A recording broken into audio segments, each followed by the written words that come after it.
This is an Adidas Copa that you've probably never seen before. There's no leather here. It costs just $100 and it absolutely destroys other boots at this particular price point. So what is this? This is the Copa Icon 2 Pro HG, which is essentially the Japan-only model of what is the very well-received Copa Icon 2.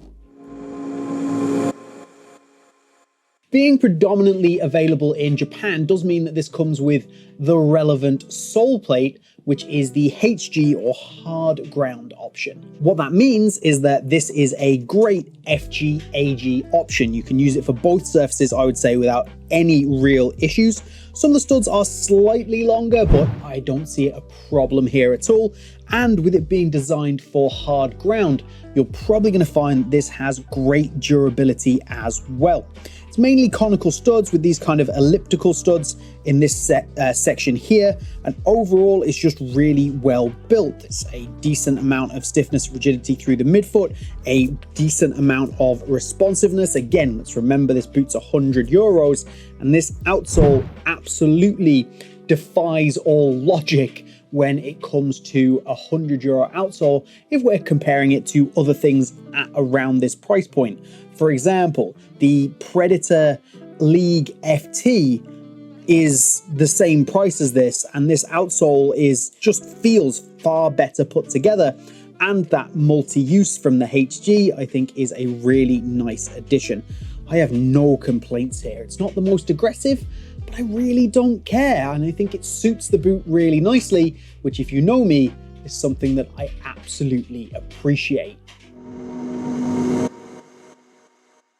Onto the lack of leather and what that means. Well, what we have is a synthetic material in the forefoot, which is very soft out of the box and only gets softer the more that you wear it. As you move back in the boot, this midfoot material definitely does feel a little bit cheaper, but it's still not terrible. The biggest difference comes in the fact that there is quite a bit of foam underneath here. Now what that does is it leads to quite a cushioned touch on the ball. It's not a bad thing, it's just however your preference lies. For me, with this particular boot, I think it's really nice, and it does take a little bit of the edge off the ball. It almost gives you a bit of a classy, slightly more elegant feel through the front, but definitely expect that touch to be a little dampened. Through the midfoot, it's a much more direct feeling with that kind of side foot pass, but again, it's not a big problem. Just be aware that you will definitely notice a difference between maybe controlling a ball up on the front of the boot here and striking a ball with an instep pass. They're two quite different feelings. But this upper material, how soft it is just really excellent for, again, a boot at €100. This is something that a few brands could learn a lesson from if they're trying to do a synthetic leather. Now, this isn't leather. I've spoken before about things like the Asics DS Lite X-Fly Pro 3, and I think that does such a good job of mimicking leather that you wouldn't know the difference. Here, you can absolutely tell the difference, even in hand. But again, it's €100, and what you get with this super soft, slightly padded upper is well worth it for that kind of money. And again, compared to everything else around that price point from like the major brands, really hard to beat. The boot itself does have a traditional construction, so you've got a floating tongue in there, which we'll get into a little bit more in the fit. But when it comes to lockdown, the lockdown is good. You've got a nice deep central lacing system. That slightly stiffer midfoot material does mean that you get a decent amount of lateral stability without it being out of this world. And as you can see, I've got a little runner's loop in here because you have the extra lace hole, which is always very welcome as far as I'm concerned. The lockdown overall is good. I'm not going to rave about it. Again, for €100, it's probably a lot better than you would expect. The exception here is definitely in the heel. Now, the heel shape actually isn't bad at all. It's not too wide. However, I do think that the padding and the way it's been done in the heel just really isn't working for me. I think there's a lack of actual foam in the padding itself, which means that you just collapse and crush that padding almost immediately without it offering really any support.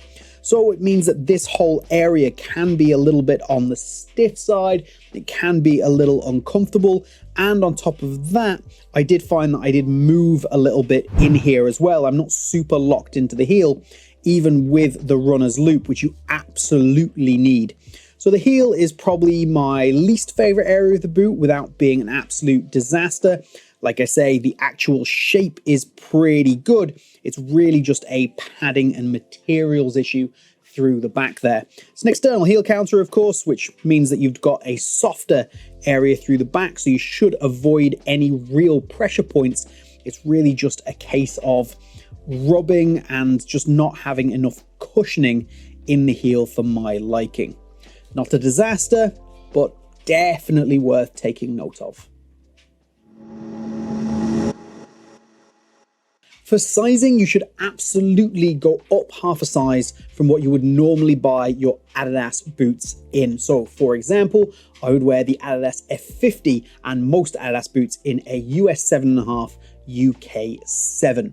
The current Predator I wear in a US 8, UK 7.5. I would consider that to be half a size up. That's exactly what I've done here. US 8, UK 7.5. And even with that, my toes are very close to the end. Now, it's a fit that I really like. I think it's absolutely fantastic, that half size up, but do be aware it is a close fit in length terms. For width, I think the general shape and construction of these boots makes them a really good option for wide feet. If I just loosen out the laces here, which I've done a very bad job of because there's a runner's loop in there, you can see that there is an awful lot of adjustability. There's a lot of extra width in there, and I think they'd be a pretty good option if you have a flatter foot as well. This should work out quite nicely for you. That upper being quite soft in the forefoot means you've got a good amount of adjustability there as well. So if you have a wider forefoot, absolutely wouldn't worry about it. However, do be aware that half size up and being quite close to the end is something that's going to affect your feeling if you do have that really wide forefoot. If you do have a lot of volume through the forefoot of your boot, be aware that extra padding that's in there might result in a little bit of squeezing. You're going to get in there, but you might feel a little bit compressed. It's not a hugely voluminous boot, but that's just speculation for those of you with a high volume forefoot. Aside from the heel, the comfort is pretty fantastic too, with a decent shape to the boot and a really solid feeling underfoot because of that sole plate. It really does make you feel very planted and you're not going to go anywhere, and you can just kind of forget about the whole thing and just get on with whatever it is you want to do on the pitch. Very stable, very solid, and it does everything without really there being any problems.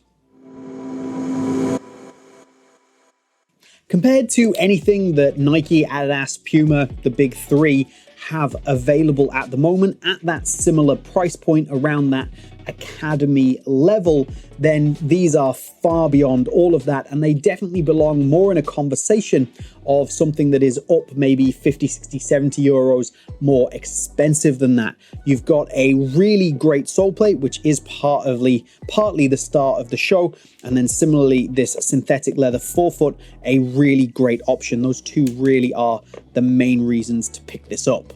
So for 100 euros, these could be the best boots that I've picked up at this price point this year. However, of course, being that Japan-based boot, they are more difficult to get hold of. So if you want to try something that's in a similar vein that I also quite like, click this video right here.